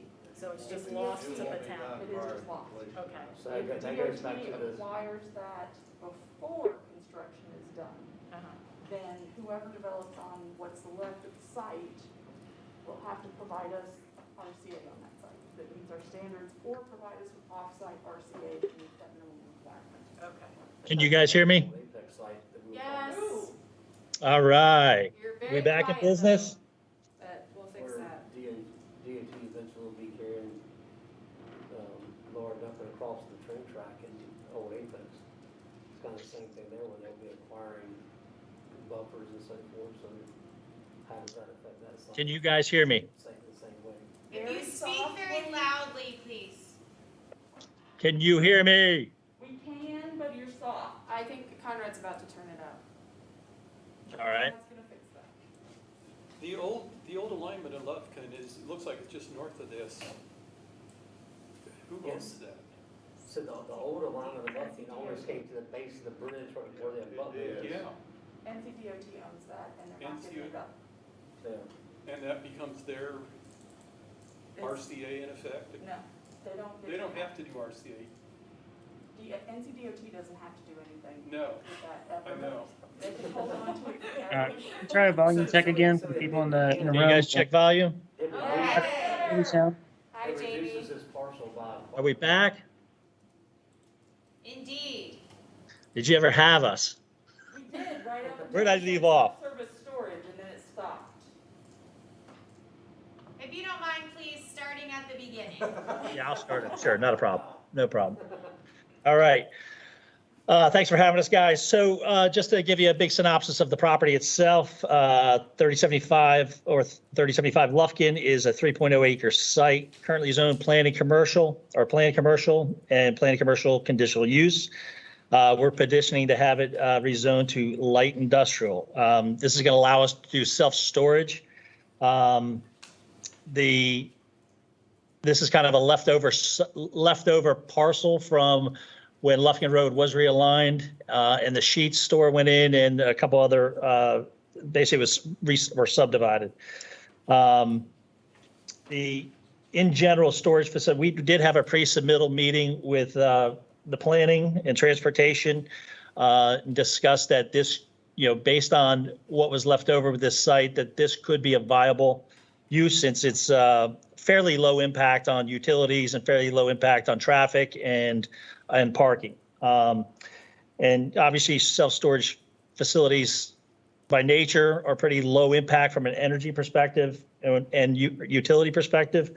Be that as it may, we still are an impact. So what we would like to do is offer the following conditions. I've typed them up, but I just reiterate them again in the meeting.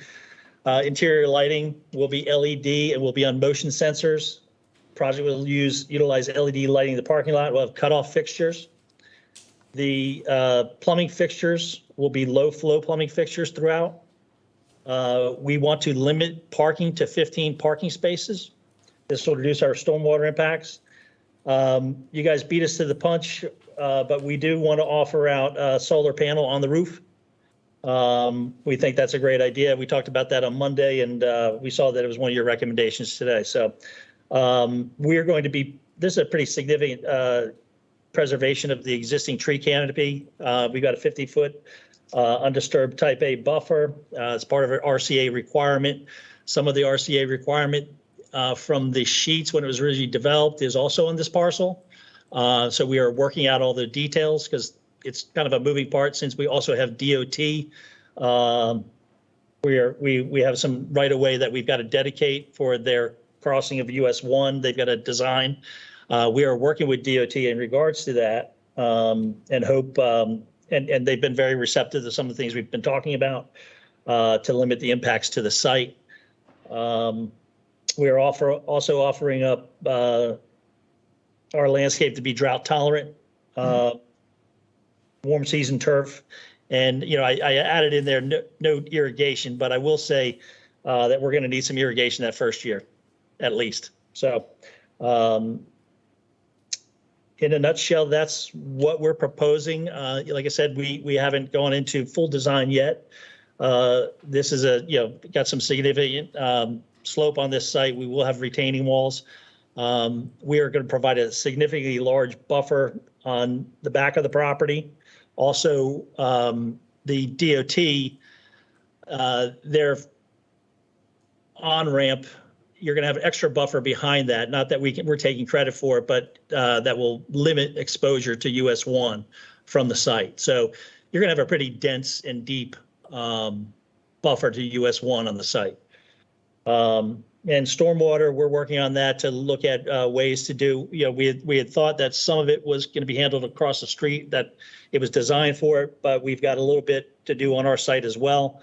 And we are looking at doing it surface, and it might be some sub drainage as well. So in a nutshell, that's where we're at. We're about a 60,000 square foot building is what we're looking at right now. That basically what fits with significant RCA.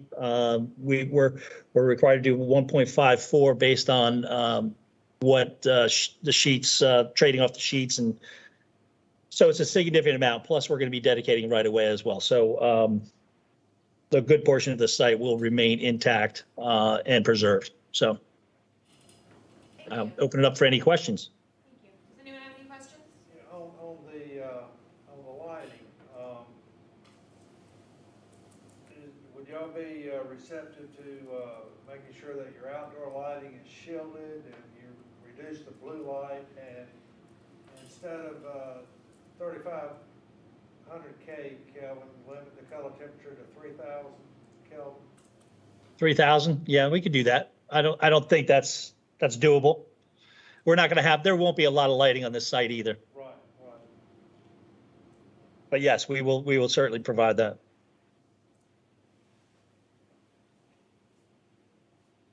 Regarding the solar, you noted solar panel, I thought it said for hot water. Yeah, that's what we offered up. I had sent something earlier this week as a revision to what our initial submittal was, and then you guys came out with, that's what we were looking at. We didn't know what we would provide up there, but we were fine with the 10 kW that you guys recommended. I appreciate that. Yeah, mainly just enough to offset the consumption of the building in terms of electricity. Basically. Apex has a really good net metering program.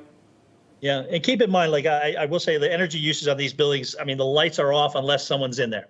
Yeah. You know, the air conditioning space is very minimal. They just keep it at a very constant temperature. It's, you know, in the wintertime, it'll be at a set temperature, and, in the summertime, it's like at a regular 80 degrees or 78 degrees, something like that. It's bearable and somewhat comfortable, but low energy use in general. Yeah, I appreciate it. I appreciate your presentation, frankly, and I'm excited that you're interested in the solar PV. Yeah. It saves money in the long run, and it's, especially with the. And it makes sense on this project, without a doubt. And we've got the south side, the building's facade is going to face the south side. Obviously, we have a flat roof, so we'll have to tilt it up a little bit, but I think it'd be fine. Super. Thank you very much. Other questions, concerns? Would anyone like to make a motion to approve this list of zoning conditions? I move to be approved. I'm gonna go with Patrick. You make second, John. I will vote in favor. Suzanne? Aye. Patrick? Aye. John? Aye. Bill? Aye. Kim has left the room.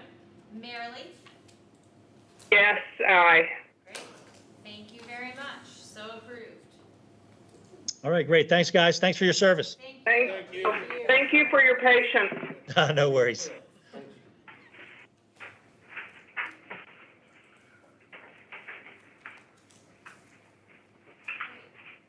And do we feel like we're good on Peak Fest? Do you feel like there's know the Peak Fest plan? Know where to be and when? And I'll send a reminder email summary of, where to go and when. Thank you for organizing all of the games and literature and prizes. Yeah, Thank absolutely. you. You don't tell everybody how to work a game and stuff, right? What the rules are? Yeah, we'll have a little setup party. You'll send a list of time slots where. Yes, exactly. That sounds great. I don't know I sent exactly who is when, but hey, as long as you show up for the time you signed up for. I sent you email. I had signed up for 2 initially, Yes. not knowing what my schedule was for Saturday, so I sent you email as far as that 9 o'clock slots out. Okay. Okay. Sounds good. So Megan's not having to explain the rules from her booth to our booth. Should we have it like a plan, like the people who are manning ours Sure, explain of the course. games and rules to the next people coming Of on? course. Okay. Yes. You'll explain to the initial crew. Yeah, Yeah. and then we'll do a Great. game of telephone and see what it looks like at the end. That And sounds it'll be perfect. simple. We'll just have like a bunch of random objects, and you'll have a trash, the recycle, the compost, and the upcycle.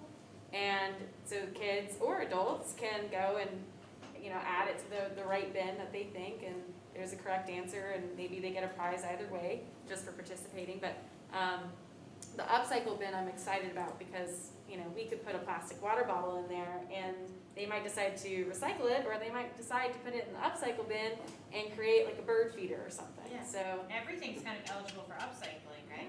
maybe except Pretty for like a much. banana peel. I wouldn't know. Compost. Compost. Yeah, but most everything, yes. Okay. No, actually, Tuesday's meeting was very, I thoroughly enjoyed it. It was good to see everything on the, that you put up on the walls to discuss, so. Yeah, I really enjoyed that as well, and it was just great energy, and I feel like everybody is really, has a lot of cross interests between the EAB, B-City, and TreeCap, and there's a lot of opportunity to collaborate. So I will certainly send a summary email on that as well. This group will keep you very busy, Shelley. Yeah. Yeah, we miss Michelle. And you too, Stan. Megan and I had decided that due to the number of pre-app meetings that we would not actually have open discussion, but if anyone would like to add an item to a future agenda, we're happy to do that. Great. Would anyone like to make a motion to adjourn? I move to adjourn. And Patrick will I second. will second that, ma'am. I will vote in favor. John? Yes. Bill? Yes. Great. Marilee? Yes. Great. Thank you very much. Have a good one. You too. Good night. Do you still want didn't make a note to ask a I, question. you know, I should have asked, thought but I about forgot it to and I ask. just kind of put it in the air there. Yeah, so that's- But totally not necessary. I just, I and I was like, well, if I you're guess it doing it, depends, yeah. It's because not it's really no gonna miss the- longer it- official it- business now. No, it's not official, it's just September more internal.